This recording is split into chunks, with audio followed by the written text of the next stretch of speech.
TV sa sugda na ba nato atong ganda pronso balik na sa tong spot so gamay na tong panatong dala so karon mangmungit ko kaya tong dive body dyan spend o check na tong spot balik no kay basig gimingaw mo ning spot ba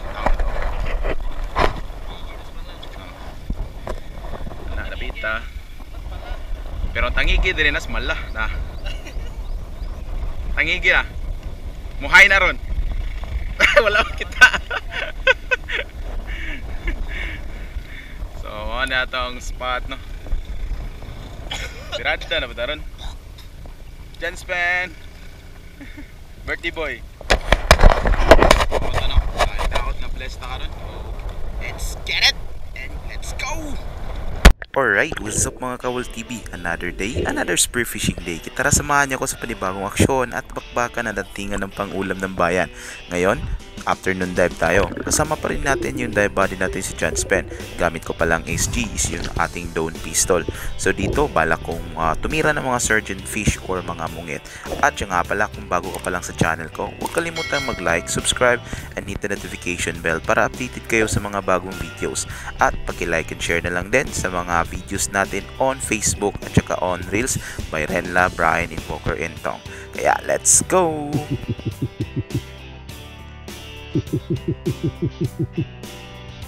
Yun, bago tayo pumunta sa malalalim na part, dito muna tayo sa mababaw. Let's practice our diving reflex kung ika nga.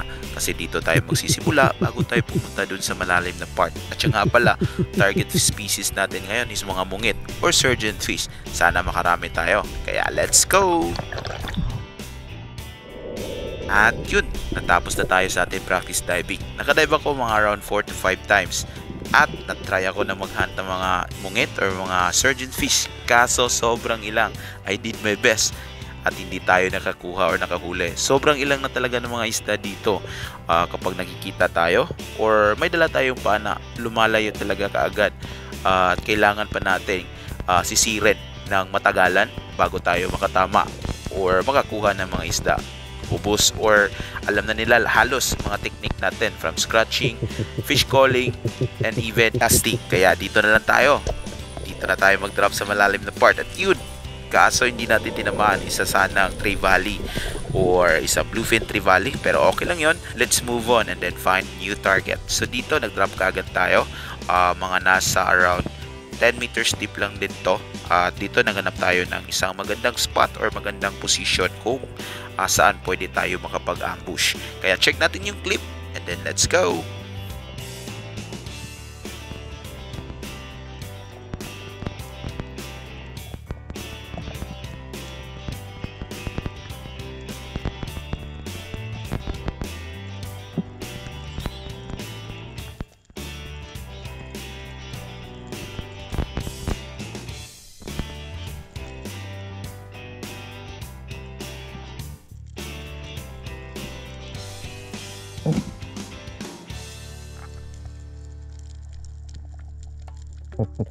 At yun, nung pagdating natin sa ating ambush area is nag-fish call tayo.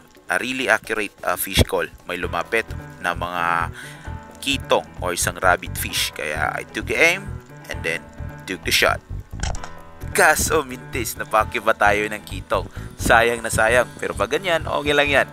Just resurface and then move on. And then let's find new target. Kaya let's go!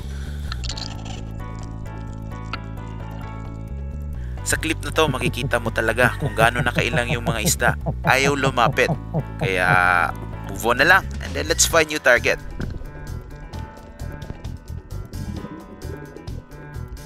Ito talaga yung pinaka-favorite spot ko. Dito ako lagi nakakuha ng mga isda na malalaki. Hopefully, makaisa tayo. At siya nga pala, yung deepness nito, hindi biro. Around 20 meters deep plus. Kaya, hindi talaga siya advisable para sa mga kakasabak pa lang sa pamamana. Kaya as a sparrow, dapat alam mo kung saan limitado yung pangangatawan or saan limitado yung breath hold mo. Kaya check natin yung clip kung meron ba tayong makuha dito. Kaya let's go!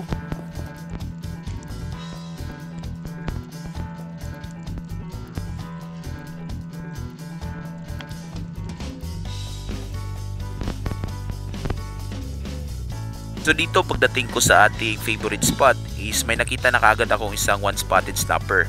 Kaya pinastambay ko muna at naghanap kung meron bang mga malalaking isda or merong mga pelagic or mga good size. Pero kung wala, kuha tayo. Pamasahe na din papunta pataas. Sobrang lalim kasi nito. Tapos wala ka pang madadala, sayang na sayang yung green hole. Kaya let's go!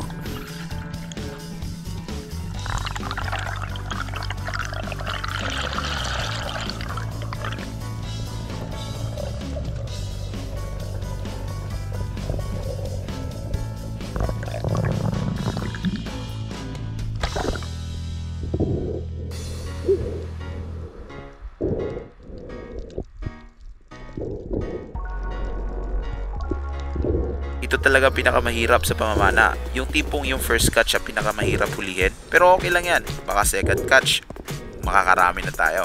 So dito nung pag-resurface ko, may nakita agad ako isang balo or needle fish. Tinatawag ko tong anti-zero. Sobrang dami nito dito sa amin. Kinukuha ko to. Dagdag protina na rin para sa ating katawan.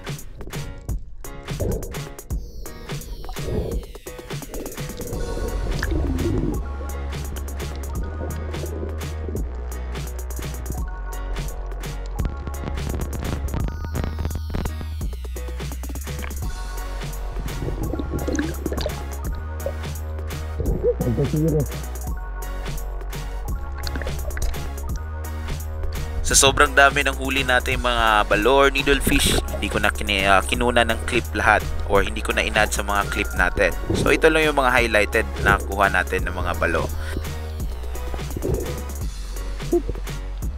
At ito nga palang overview ni John Sped. So dito, shallow water hunting lang din si John Sped. Dito, sobrang dami ng mga kitong. At yun, nakaisa pa si John Sped. Goods na goods or good shot. Kaya nung makuha niya, is resurface na kaagad. Sobrang mababaw. Ito yung pinaka-good example na hindi mo na kailangan pumunta na malalim para makakuha lang ng pang-ulam. Pwede na sa mababaw. Sobrang dami kasi ng isda sa mababaw na part din. So dito, another kitong or rabbit fish na naman.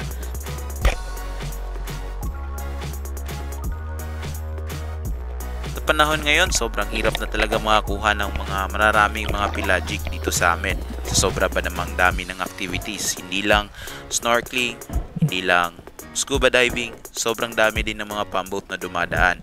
Kaya nga, naiilang na ako sa pamamana dito sa amin. Gusto ko mag-travel kahit saan or anong lugar yan. Basta hindi lang dito sa amin. Hopefully soon makaipon tayo. At isa sa mga pangarap ko, yung makaikot sa Pilipinas at mahunt yung mga favorite or magagandang spot dito from Luzon, Visayas to Mindanao at makakuha ng mga malalaking isda or to catch the fish of a lifetime. At dito, ito yung last catch ni John Sped, isang needle fish or balo. At yun nga pala, bago tayo magtapos sa ating video or spearfishing activity for today, nais ko lang magpasalamat sa mga solid supporter at followers natin dyan. At kasi magpapasalamat talaga tayo palagi sa inyo kasi kung wala kayo, wala ako dito. So shoutout tayo kay Durol Hunters Adventure, kay Jobet Kitchen from Masbate City, Glenn Olaso from Valencia, Bohol, at kay Sid Baron Codante, shoutout sa iyo dyan Master. At kay Neil J.F. Dalugdog, shoutout sa iyo dyan Master, Divesep. At kay Monterola Dude, shoutout sa iyo dyan Master. At dito po magtatapos ang spearfishing natin. Kaya ito po lahat yung mga kaganapan at yung last clip natin. Kaya let's go! Nagkan mong balo. So, bay-bay yung balo ito na yun. So, mag-limpyuhay sa tanin na. So, bani ko. Well, mag-limpyo ko sa kupwa. So, may balo na eh. Snapper tapos balo ada dengan sudan.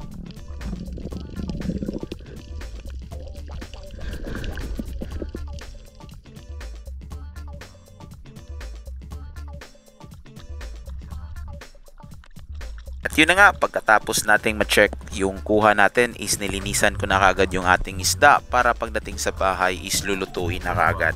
Kasi mahirap or walang tubig kasi dito sa amin.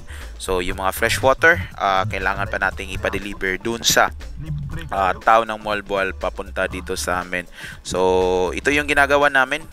Bago umuwi is lilinisin muna yung mga isda at saka na din kuhanan ng mga parteng lamang loob at saka hugasan ulit at isasalang sa paglutuan pagtapos or pagdating sa bahay. So dito nagtatapos ang ating videos about spearfishing. Hopefully nag-enjoy kayo and see you next episode. Alright!